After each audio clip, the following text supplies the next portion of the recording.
my name is Farzana. I'm 27 years old and I was born in London. I'm British Bangladeshi. Education, I studied graphic design and media at University of London, University Arts London, so LCC if anyone knows that. I guess I'm a freelance graphic designer, and I'm basically everything that pays the bills. That's like,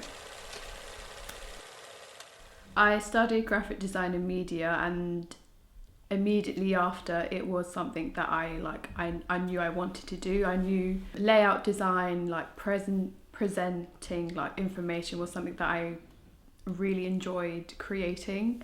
And so I guess immediately after I graduated, it was like finding my way into the industry. This is a project that I'm working on for a friend. It's a branding project. I'll give you a little sneak peek of just some of the kind of colours and logos that I've been working on for her. I work with a lot of small businesses and like creatives to kind of create some magic. I've been in the industry for roughly 4 or 5 years now, working in-house and within agencies. Now I'm kind of freelancing at the moment. That was definitely something that I knew I wanted to do for a very long time, be able to work for myself. But I think it's one of those things that I guess I knew that I needed that experience. I knew that there was a lot of things that I didn't know and still don't know, which is why I'm kind of going back and forth freelancing and working in-house. I actually got into like design and art in sixth form. I think it was something that I enjoyed, but I think I was a bit worried about doing it in my like GCSEs. It wasn't something that I picked up. I think my teachers just kind of scare me away from it. And then I knew that was my strength, which is why I kind of chose, like all of my kind of subjects that I chose were all kind of design based and art based in my A-levels, and then I kind of went on to university for it. This is my, oh my god, this is my textile stuff. All of this is like work from, I guess, like my sixth form days, and I don't know how people like archive their stuff. That's definitely something that I'm trying to figure out how to do. Like, I don't want to throw any of this away because this is like my work. It's like my baby. Even though this is not the most amazing piece, like, oh my god, like, these are all like I love screen printing. If you have never done screen printing before, I would highly recommend it. It's very therapeutic. I love looking back at how experimental I was. Definitely like my old artwork from like college days and university does inspire me today. Like, I just think about how experimental I was, and all these colours, like that could be a really cool makeup look. I think also being a graphic designer within the beauty industry, you learn about like the behind the scenes of each brand. This is a bit of a mess at the moment, but it's not usually like this. It's because I guess because I've been doing loads of looks recently, it's kind of like a bit messy, but this is just, I guess, what it looks like behind like every career is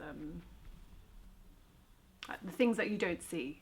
When it comes to colours and like my culture is very bright and vibrant. Like Bangladeshi culture is very much like kind of, in comparison to like Western makeup and like Bangladeshi style makeup, is very different. We love the full glam and Bangladesh, so I kind of like to incorporate both. I think the Bangladeshi standards of beauty is a little bit different, and it's not really something that I kind of look for when it comes to doing my own makeup. I do enjoy kind of like, I guess, little the things like matching my own skin tone, and like a lot of that's kind of like a big thing in Bangladesh. Like they kind of go a little bit lighter, and that's not really my zhuzh. But yeah, I'm really into like playing with colours, and it's really experimental really. I don't really just think, I just kind of just do it.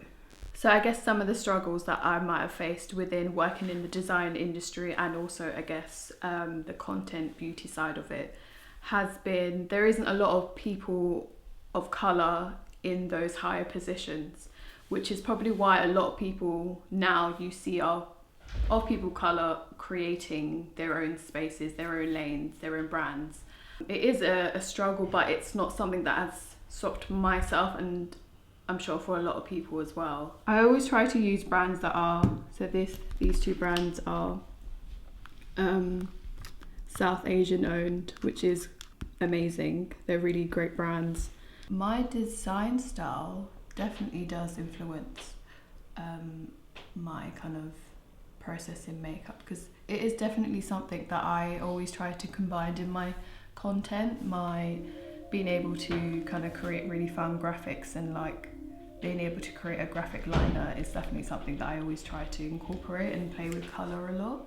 Yeah, it's definitely something I always try to include in my in the way that I edit, in the way that I film, in the way that how I take my photos.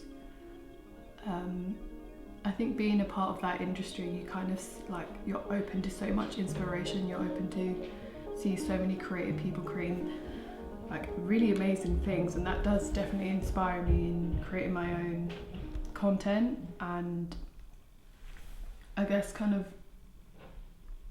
it kind of really pushes my creativity really when you're in that kind of industry as well. Within that time of freelancing, I kind of started my own, I guess, studio or agency, that's what I want to say. Well, eventually it's something that I want to build, called Fad Studios. Fad Studios is basically a space where I've created for myself, where I'm able to collaborate and work with small businesses, existing and startup. I really want Fad Studios to become a place of inspiration where people can come to me and tell me their ideas, and where we collaborate together. I really want Fad Studios to be like a space where I support women of colour, POCs, in creating like their brands and like their vision. That's kind of where I am right now. I would definitely say that the design industry and that industry itself is very male dominated, and it's very much white males and white women in that industry. And there was a moment in time where I guess in my design career, where I felt very isolated. I felt very, I just felt very out of place. And there were moments where I experienced kind of that pushback, which is why I really kind of pushed myself into freelance. And my main goal is really just to create spaces for us with Fad Studios. And yeah, it's a process that I'm still working on, and still a lot of things that I'm learning along the way, but I think that's always like the best part of like discovering like yourself. And I think ownership is what I really want, and to be able to create spaces and create artwork and design for us, by us, for us.